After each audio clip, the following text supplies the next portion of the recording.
کے بلند ترین پہاڑی سلسلوں کے درمیان واقع وادی ہنزا اپنے دل فریب اور دیدہ زیب قدرتی نظاروں کی وجہ سے نہ صرف مقامی بلکہ غیر ملکی سیاحوں کے لیے بھی کشش کا باعث ہے۔ یہ وادی ہنزا نگر کے معروف بلتیت قلعے کا ایک منظر ہے۔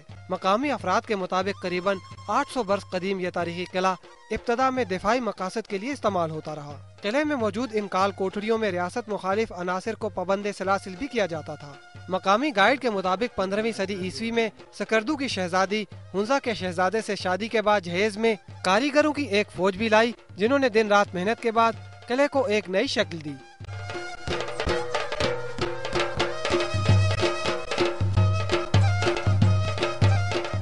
جو شہزادی یہاں تشریف لائیں ان کے ہمراہ بلتی کاریگر بھی یہاں آئے اور انہوں نے اس میں بہت زیادہ رد و بدل کی ہے۔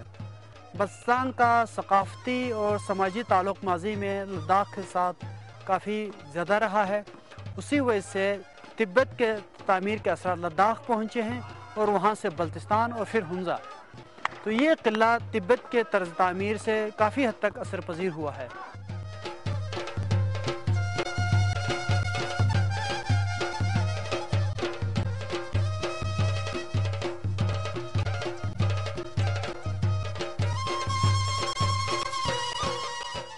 بلتیت قلعے کی تاریخ میں ایک اہم موڑ دسمبر 1891 میں آیا، جب انگریزوں نے سوویت پیش قدمی روکنے کے لیے ہنزا کو تسخیر کیا تو یہ قلعہ بھی ان کی عملداری میں آ گیا۔ 1945 کے بعد ہنزا کے راجہ نے اپنی رہائش گاہ تبدیل کی تو قلعہ ویران ہو گیا۔ طویل عرصے تک دیکھ بھال نہ ہونے سے قلعے کی حالت مخدوش ہو گئی، لیکن 1990 سے 1996 تک $1.5 ارب کی بیرونی امداد سے بلتیت قلعے کو دوبارہ بحال کیا گیا۔ بحالی کے بعد سیاحوں کی توجہ کا مرکز بننے والے اس تاریخی قلعے میں اکتوبر 2005 کے زلزلے کے بعد سیاحوں کی آمد کم ہو گئی۔ بعد ازاں امن و امان کی بگڑتی صورتحال کے باعث غیر ملکی سیاحوں کی آمد تو تقریباً ختم ہو کر رہ گئی، اور رہی صحیح کسر عطا آباد میں لینڈ سلائیڈنگ کے بعد بننے والی مصنوعی جھیل نے پوری کر دی، جس کے بعد یہاں مقامی سیاحوں کی آمد و رفت بھی ختم ہو گئی۔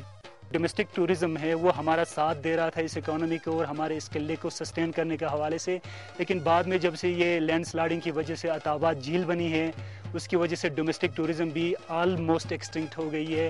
بلتیت قلعہ نہ صرف مقامی تعمیراتی حسن کا شاہکار ہے بلکہ اس کے اندر تبت کے فن تعمیر کی جھلک بھی دیکھی جا سکتی ہے۔ مقامی افراد کا کہنا ہے کہ ملکی اور غیر ملکی سیاحوں کو اس تاریخی قلعے کی سیر کی ترغیب دلانے کے لیے حکومت مؤثر مہم چلائے تو نہ صرف یہاں سیاحت کو فروغ ملے گا بلکہ عالمی سطح پر پاکستان کی تاریخ کا ایک روشن پہلو بھی اجاگر ہوگا۔ اسد ملک، سما، بلتیت قلعہ، وادی ہنزا نگر۔